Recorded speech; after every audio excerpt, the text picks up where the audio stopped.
Treza K Kitalo nnyo twagala kubatenga tusasirako abantu be kabonera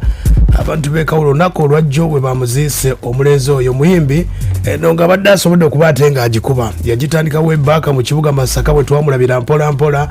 eno ngo n'agitambuza paka mu kibuga Kampala ebyennaku lunaku lwabadde lwa Friday kiro ng'ava okuyiriba endongo tebyabadde byangu. Bana abasajja bavuga zi Subaru omulenzi ono embeera gye yasobodde okubatenga afiiramu yabadde ku pikipiki kati bana bawulusa zi Subaru nga bona agamba nti obadde oyina gy'owulira emmotoka Subaru ebalusaamu kati omuyimbi waffe ono yawulidde nga bakuba amasasi kwe kubuuka ku piki emmotoka yavudde emabega n'emulinnya embeera bwe yabadde. Nenga tubasasiddeko abantu be kabonera abantu be kawulaawo olunaku olwajjo bwe bamuziise. Nenga mwana mulenzi ono nkutegeezezza nti tubadde twogerezeganya era emu ku bigambo bye twasobola okubaate nga tusembayo mu kwogera emboozi ye eyanyumizaako ku bulamu bwe endongo we esobola okubaate nga agitandika webback mu kibuga Masaka tebyali byangu naye mu mboozi ye. Soko uliremu ku mulenzi ono ayimbiddeko mu bibiina ebyenjawulo abanafu aba Solid Band babaddewo nga bakuba ba 14 KIBUULE ekibiina ekyo ekyazuula Fresh Kid omulenzi ono mwe yali awandiikiddeko abayimbi ab'enjawulo nga gwe bayita Pinky Shakira abaddemu mu live band ng'akuba mpola mpola yaleko mu CRK Planet abaddeko mu bandi ez'enjawulo ng'akubira ddala wano nno ng'atunyumizza mbulamu bwe nga bwe basobola okuba ate nga butambula. Mukama mumbuze mirembe yazalibwa 1994 2024. Amanya gange nze Treza K ag'obuyimbi naye nga amanya gange agaddala nze KIBUULE PIUS ndi mwana w'e Masaka eri kaloba kayita kabonerawo ng'okwata ku lw'ekyotera era baba bamanyi kibuule wammwe naye nga ag'obuyimbi nkozesa Treza K. Mama wange ye mukyala Nandago tata Kimera Samuel ye yatufaako naye nga Mukama mumuzize mirembe naye nga mama wange abeera were kabonera abaana betwazalibwa nabo kati waliyo abatata n'abamama kati mu mama tuli musanvu mu tata tuli banjiko kuba yalina abakazi be tuli banjiko waliwo omuganda wange era naye yali omuyimbi w'e Masaka bamuyita Morrison brother wange yalinga nzirako naye ku side ya tata kitegedde oyo nno abeera mu muganda wa Morrison bwe badde batambuza endongo mpola mpola. Yategeeza ku mbeera ye ey'okusoma yatandika bwate byali byangu na okusoma nakutandika era nasomera eyo Masaka lwakuba secondary nezijja no mtown okusoma natandikira nasomera kabwoko kusiyo wenasomera awo nensoma paka natuka nasoma paka P6 P1 nineno je nagitandikira cheka nakasomero bakajjawo bimanye ebyo ngotandike mu kyalo kasomero katandika nakasoma nasalaka kabaliranye then kati okutandika P2 nengende kabwoko nga tutambula olugendo nove kabonera paka eri kabwoko nensoma paka P6 lwakuba ekirimu awe nti ngabo mayinze era talent bya kuyimba bino kati nali muyimbi nga ndi mu kwaya kati nasoma ndowooza okuva P2 P3 nenjagala okuyingira mu kwaya ne baŋŋaana kati alina omusomesa waffe yalabanga kati nga yo abipimira ku kinti gojja kuyimba kati nze namulabikira nga atasobole kuyimba nangobamu ne bangobanga ntuse mu P3 kati bwe natuuka mu P4 nenzirayo era ne baagala okungoba nagamba yo twesibirako ki sigala mwajja kwegoba yekka kati bwe yangamba ajja kwegoba yekka kumbe talent sheka nali njirina olwabeera mu ogwo omwaka twali tuyimba ne tugenda juga mwagendanga ne mugenda mu competition z'amasomero ne mugenda ne muyimbanga twagenda omumaliriza nga nze omwana asinze okubeera active mu ogwo omwaka era bwe twavaayo somero lyaffe era likoze bulungi kabwoko siyo kitegedde ye mulenzi oyo ng'atubulira wanategeeza nti engeri gya meeting mu 14 KIBUULE ya meeting webback nga bakyasoma secondary yasobola okubatenga mu meeting endongo nebakwasaganya paka akadde kano wafiiridde tugende n'enkoba za mbogo yaffe kati wabeerangayo zi presentation kati abaana abasinga bajjanga bumanyi obuyimba bwa abayimba kabaka Saabasajja tuzeffe kati bonna bayimba ebyo kati ffe ne tujja nga nze nkubye biki olina okuba rap kobazambogo negwedda lubanna yetwawulira essanyu kwolwo lwe mulundi kale gwe twasooka okusooka n'owulira ng'okuyimba kunyuma ne tuyimba abantu ne bakuba endulu ne tuvaayo ne batuwa buhaaga bwobo wala otuwadde kuzihaaga banne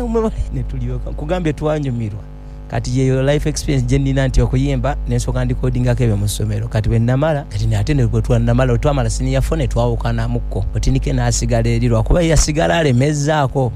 okitegeera yasigala alemezzaako n'atuba kati nga nze ndi eno byakweyiiya ate nenzirayo ne ku ssomero jjukira kati nze nenzirayo nensoma senior 6 kati mba mmaze senior 6 ye mukulu oyo bamuyita Treza K Kitalo nyo yatufuddeko ku Lwokutaano ekiro omulenzi oyo baliko mu kibiina kibayita The Texas abakijjukira ekyaleeta Fresh Kid mwalimu manager Francis kati abalenzi byasooka okusayininga balimu abalenzi bano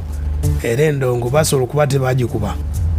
era Fresh Kid we yajjira awo nno Francis n'abajjamu amaanyi mpola mpola ne babaddemu nga bayiriba kati nkugambe kati mba ndimu ebyo nze ndi mbina ebyange futindike nankubira nga baagala kubyamaganda badansa bazinise badansa ba Texas ye yali amaze ogijoyininga ng'omuyimbi naye nga basigadde badansa nga baleerayo n'olumu bye bakola mu mabala gye balaga nga beetaaga ebyamaganda ate nga akimanyi nze mbimanyi nze nsobola obafunira ebyo byokwesiba kati naye mbatwaliranga kwe ku meeting oyo Francis kati mu kumiitinga nanyanjula n'abagamba nirakyali wange muyimbi biki bikoze bitya futinike bwe yannyonnyola Francis kati awo nali nakayimba ke nali nkoze bali bakayita akatambala ndozo kamanyika kayimba kakatambala nalina audio bwe nalina audio ngakayimba Francis agendo mga chali ngayimba bulungi biki biki kati mu moment eyo nembera nga nchingenda yo mbera bakyalo lumunda bakushozawe nangamba kale ogenda tujoyininga nenga bo kati mwe ebiseera ngenda nabajoyininga nga ne Fresh Kid tanajoyininga olwo ogenda tujoyininga konze kale nintandika oberawo kati netutuuka time nenfulumyawo nakalaba akayitanga binyuma nalabira ddala nga talent mweri yalanga talent mweri nalabanga yetujja kukola tuba tukyalimu eyo process tukoze ne meeting tutudde tugambe guno omwaka tulina ofuna yakayimba kati twalina show gye twalina eyo yali Luweero gye twasanga Fresh Kid okitegedde watandikira bwabitandiza mpola mpola endongo ye olugendo lwa music lwabadde atunyumizaamu wano kati lwakuba tension yali ekyuse byonna nga wala byonna tension byonna biri ku Fresh Kid biri twabivuddeko era ne 14 kera naye twatukanya bamuvako kati nga kuba oli yali aleeta era bobimanyi era omuntu aleeta sente attention kwebekola ki kwedda kati awo ne bakola ki ne badda ku Fresh Kid kati awo ne tubeerayo ne 14 kera mu process eyo ne bankolerayo nange ka video bisani nankolerayo video yakatambala nira tebabiwa nnyo kimanyi manyi nga gali eri tebabiwa nnyo manyi tubadde otwebuzabuzizza tulinda promotion kati era paka ebyatuka ebiseera mu Texas ne twavaayo deniza benamala ne video eyo 14k yasooka ovaayo then nange nenvaayo kuba nabeeranga ne 14 ngafunye management endala abagenda mugira ate nga nze gwembera naye ndaba nange France tebanfaako nze nenga basigala na kyali wange kangene ne 14k wange kitegedde ye mukulu oyo gwe bayita Treza K era abayimbi babadde awandiikiddeko ennyimba ono gwe bayita Pink be basobola okuba ate bamusporting nga ne batandika Fresh Kid Shakira badde abawandiikira ennyimba era munongo wabadde agitambuza bw'atyo mbawe yakapera kakayimba ke tulinayo kali ku YouTube bakayita katambala nasigaza katambala yaleka katambala amundabiddeko mugambe munonya wala yajja kima katambala nasigaza katambala yaleka katambala amundabiddeko mugambe munonya ono mwana ajja kima katambala nakera kumacha ndi ku luguudo ninda taxi ezidde kyebando nga ntudde ku bbali awo oluguudo mukasikirize yakalyo kumpyawo music mukusooka tebyali byangu naye bwe ngenze akaseera kembirudderuddemu ne connection zenzize enfuna takyakaluba nnyo si byo ebiri awo mbuno oba byanguye mbukale biki naye kale at least ku 100 at least kati 20 njirina oba kale kangambe 20 njirina aya basi wafiiridde omukulu oyo embeera sejjangu naye nga abasajja bavuga zisubalu ezo emiriro gye muteekamu baaba kati omulenzi ono badde bamuvuga ku piki yawulidde nga abakuba amasasi okwetaasa n'agwa mu kkubo wakati emmotoka yavudde emabega n'emumalawo. Kitalo nnyo tubasaasiddeko abantu b'e Kabonera, ab'e Kawule tubasaasiddeko. Yakuba n'akayimba kano twali ne Mr. Spelling